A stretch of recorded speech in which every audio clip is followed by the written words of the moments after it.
So hello everyone, welcome back to another video. তো কথা হলো আজকে কিছু বাংলা সিনেমার আপডেট নিয়ে। তো প্রথম যে আপডেটটা নিয়ে কথা বলবো সেটা হচ্ছে যে দেবের আপকামিং ছবি। আমরা সকলেই জানি যে টেক্কা এবং খাদান এই দুটো ছবি কিন্তু দেবের আপকামিং দুটো ছবি এই বছরে মুক্তি পেতে চলেছে। এবং আর বছর পড়ে আছে মাত্র 3-4 মাসের। এবং এই 3-4 মাসের গ্যাপের মধ্যেই তার দুটো ছবি এসে যাবে এবং এই বছরে একটা লং টাইমের পর দেবের ফাইনালি কোনো ছবি আসছে। কারণ এতদিন ধরে দেবের প্রায় 7-8 মাস 9 মাস হয়ে গেছে দেবের কোনো ছবি কিন্তু আসেনি। তার লাস্ট ছবি প্রধান ছিল। তো দেবের আপকামিং যে টেক্কা এবং খাদান আসছে, তারপরে সে রঘু ডাকাতের ওপর কাজ করবে এই বিষয়বস্তু নিয়ে তাকে আপকামিং একটা ইন্টারভিউতে বলতে দেখা যায়।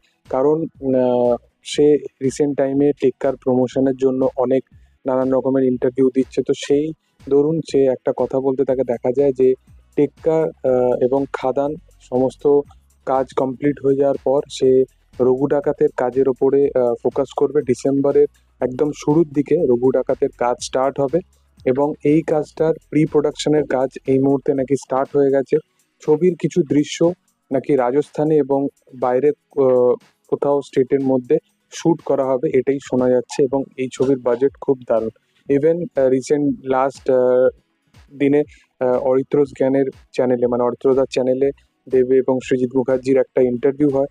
সেখানেতে সে ইন্টারভিউতে একটা জিনিস জানায় যে খাদান খুবই একটা এক্সপেন্সিভ ছবি হতে চলেছে এবং তার বাজেট 7 কারোরের। যখন কথাটা অরিত্রদা বলে তখন সে বলে যে ওসব ছেড়ে দিয়ে একটু অন মোর দ্যান এক্সপেন্সিভ খাদান যদি 7 কারোরের কম্পেয়ার করে দেখা যায়। তো খাদান নিয়ে এত আশা আছে তার অডিয়েন্সের জন্য এবং সে আগামী দিনে বাংলা সিনেমাকে এরকম ভাবে দেখছে যে আজকে যে সব সিনেমাকে যে ন্যাশনাল ফিল্ম হিসাবে দেখা যায়, সেটা সাউথ হোক বা হিন্দি হোক, যেরকম ল্যাঙ্গুয়েজেরই সিনেমা হোক না কেন, তো সেই কারণবশত খাদান হয়তো এমন একটা কাজ হতে চলেছে যেখানে ওই যে ন্যাশনাল ল্যাঙ্গুয়েজের সিনেমা হওয়া এবং বাংলা ল্যাঙ্গুয়েজের সিনেমা হওয়া, এই যে এর মধ্যে যে ডিফারেন্সটা, এই ডিফারেন্সের যে গ্যাপটা কিছুটা হলেও কম হতে পারে যদি খাদান ঠিক মতো অডিয়েন্স পছন্দ করে এবং খাদান যে অডিয়েন্সের কাছে ঠিকভাবে পৌঁছাতে পারে।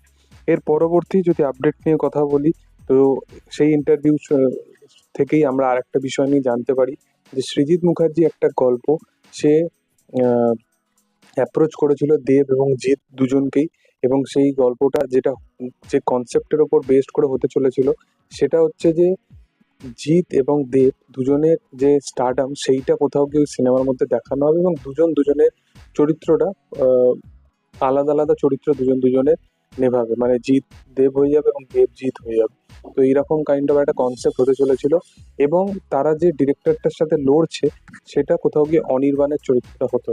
তো এরকম একটা কনসেপ্ট হয়েছিল যেটা দেবের মনে হয়নি যে সেই স্ক্রিপ্টের উপর কাজ করাটা উচিত। তো সেই কারণবশত তারা সেই কাজটাকে আর কন্টিনিউ করেনি। যাই হোক, আহ, তোমরা চাইলে পুরো ইন্টারভিউটা দেখতে পারো, ইন্টারভিউটা দারুণ ইন্টারভিউ হয়েছে।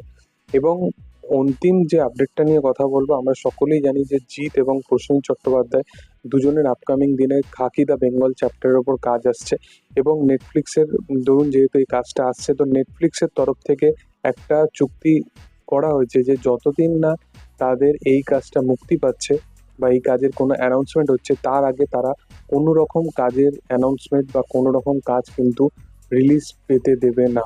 তো সেই কারণ ওয়াইজই একটা তাদের একটা এগ্রিমেন্ট হয়েছে। যেমন শোনা যাচ্ছে এটাই যে প্রসেনজিতের নাকি প্রসেনজিৎ চট্টোপাধ্যায় নাকি দেবী চৌধুরানী বলে যে ছবিটা, সেই ছবিটা নাকি দুর্গাপুজোয় আসার সময় প্ল্যান করা হচ্ছিল আসার জন্য, কিন্তু এই চুক্তির কারণবশত নাকি এই ছবিটা নাকি এখন পিছিয়ে যায়।